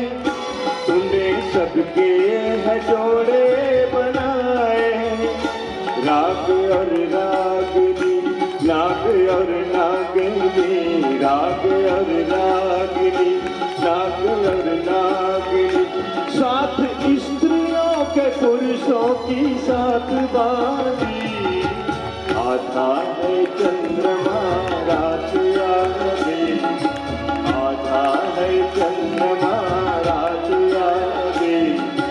रह न जाए तेरी मेरी बात आगे, मुलाकात आगे, आता है चंद्रमा।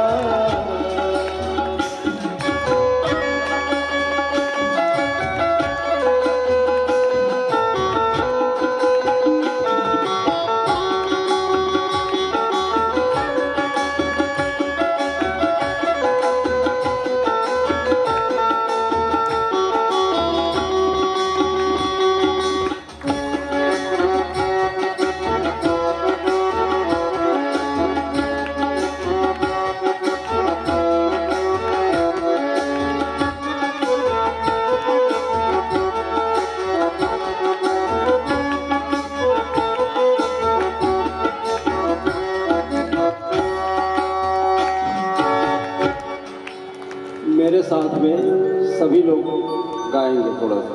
क्या बात है। इतना तो करना स्वामी, जब प्राण तन से निकले। इतना तो करना स्वामी, जब प्राण तन से निकले। गोविंद नाम लेकर तन से निकले। तो करना स्वामी, जब प्राण तन से नाम लेकर फिर प्राण तन से निकले। गोविंद नाम लेकर फिर प्राण तन से निकले। गोविंद नाम लेकर फिर प्राण तन से निकले। श्री गंगा जी का जल हो, यमुना का बंसीवट हो।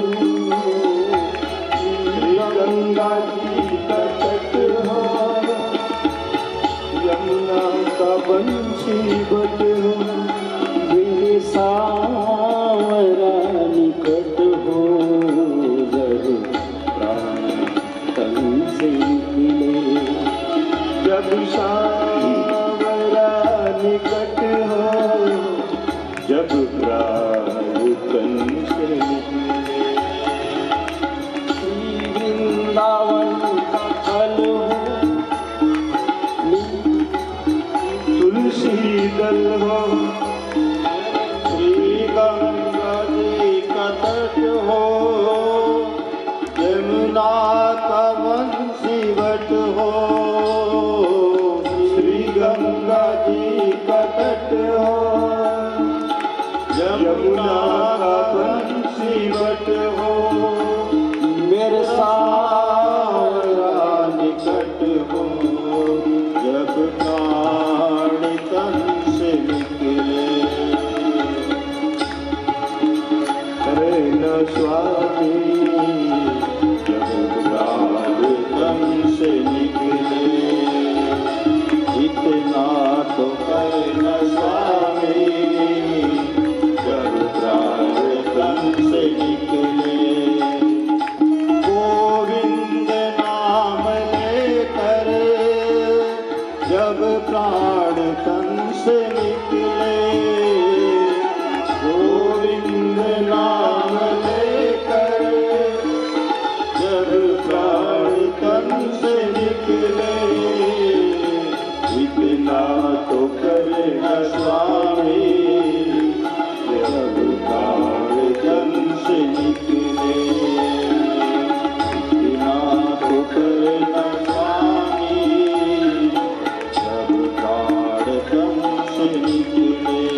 वृंदावन बिहारी लाल की जय। जय श्री राधे राधे राधे।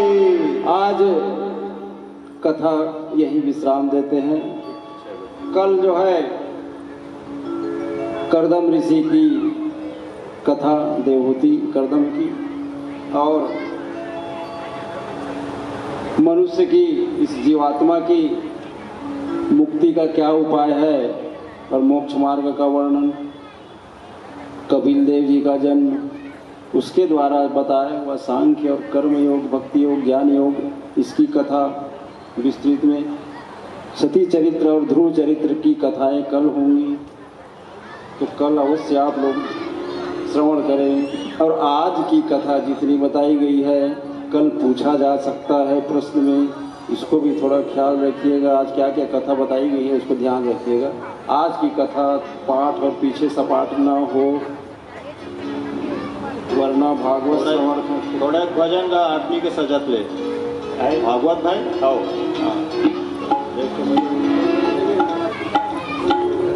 हरि हरि गोविंद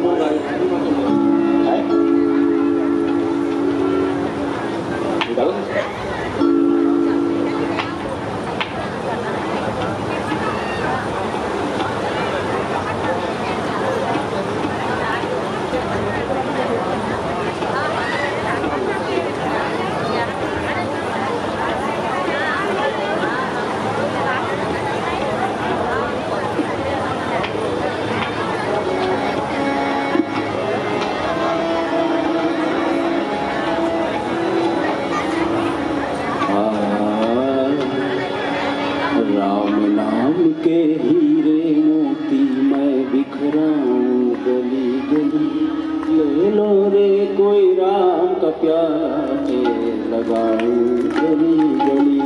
राम नाम के हीरे मोती मैं बिखराऊं गली गली, ले ले कोई राम का प्याला शोर मचाओ गली गली।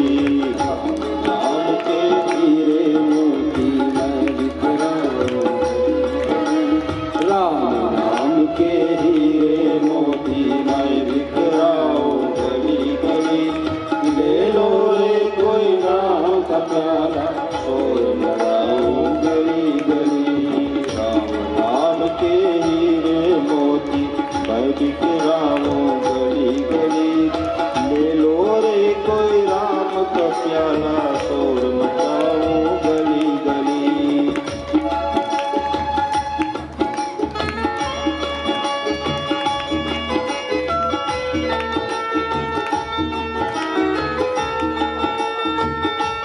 पड़ा रह जाएगा, यही पड़ा रह जाएगा। सुंदर काया माटी होगी, चर्चा होगी गली गली। सुंदर काया माटी होगी, चर्चा होगी गली गली। ले लो रे कोई राम का प्याला लगाओ गली गली। राम नाम के हीरे मोती मैं बिखराऊं गली गली, ले लो रे कोई राम का प्याला शोर लगाओ गली गली। भागवत भगवान की है आरती, पापियों को पाप से है आरती।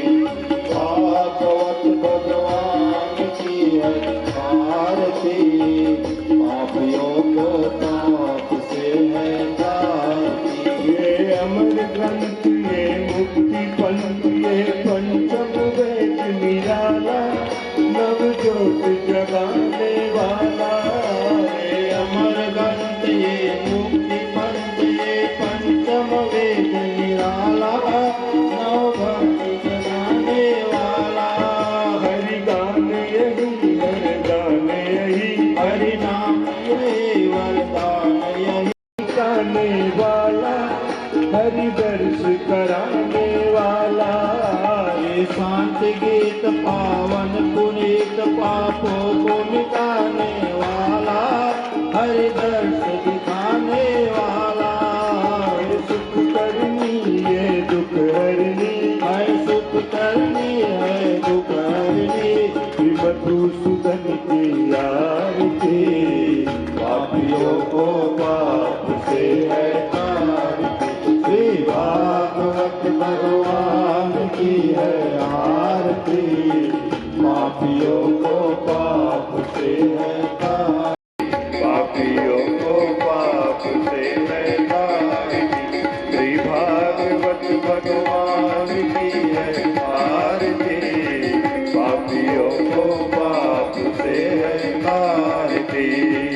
पापियों को पाप से मारती, पापियों को पाप से मारती। कर्पूर गौरम करो भवं भवानी सहितं नमामि। मंदारमाला काले कपालमाला चित्तशेखराय दिगंबराय च दिगंबराय नमः शिवाय नमः शिवाय। धर्म की अधर्म का प्राणियों में विश्व का गौ माता की अपने अपने गुरुजनों की अपने अपने माता पिता की अपने राधे जय जय श्री राधे जय जय श्री राधे। बोल वृंदावन बिहारी लाल की जय। अंतर्गतानि च तानि सर्वाणि विनिश्चितं प्रदक्षिण पदे पदे।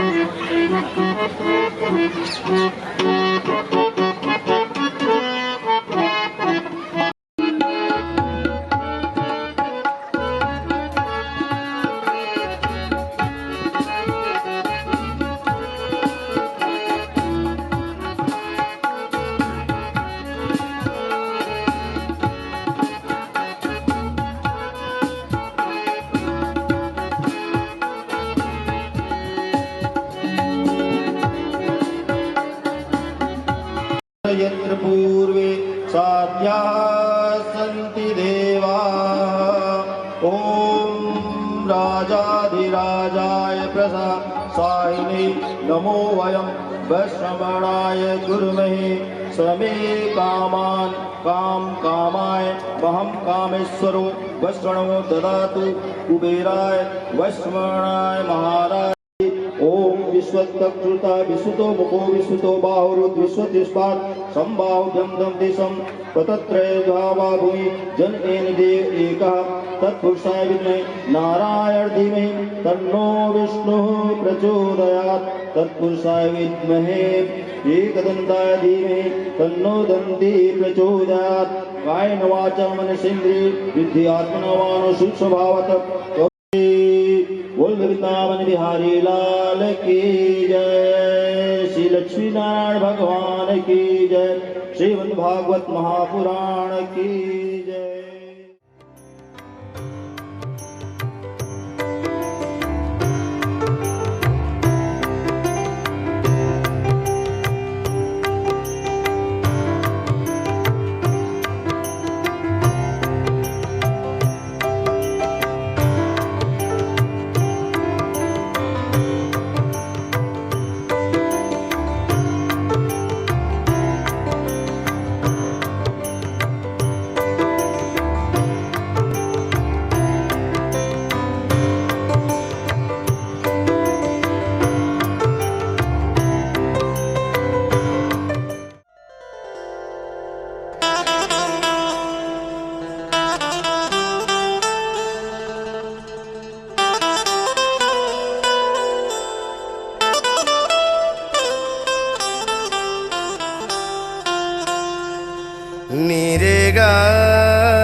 सजा दो घर को गुलशन सा, सजा दो घर को गुलशन सा, मेरे सरकार आए हैं। सजा दो घर को गुलशन सा, मेरे सरकार आए हैं। मेरे सरकार आए, मेरे सरकार आए हैं। मेरे सरकार आए हैं, मेरे सरकार आए हैं। मेरे सरकार आए हैं।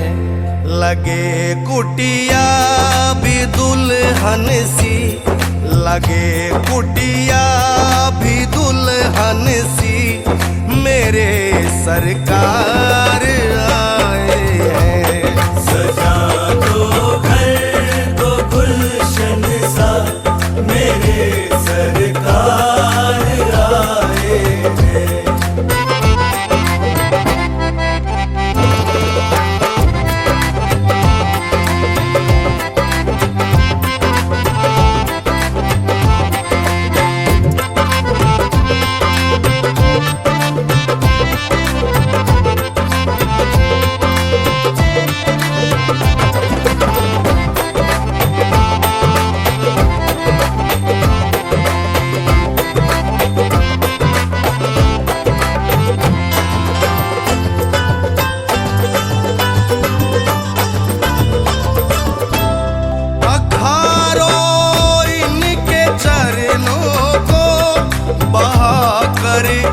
प्रेम की गंगा, पखारो इनके चरणों को, बहाकर प्रेम की गंगा।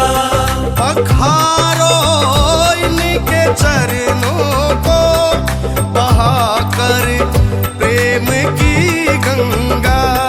पखारो इनके चरणों को, बहाकर प्रेम की गंगा। बहाकर प्रेम की गंगा। बिछा दो अपनी पलकों को, बिछा दो अपनी पलकों को, मेरे सरकार आए हैं। सजा दो घर को गुलशन सा, मेरे सरकार आए हैं। उमड़ आई मेरी आंखें देख कर अपने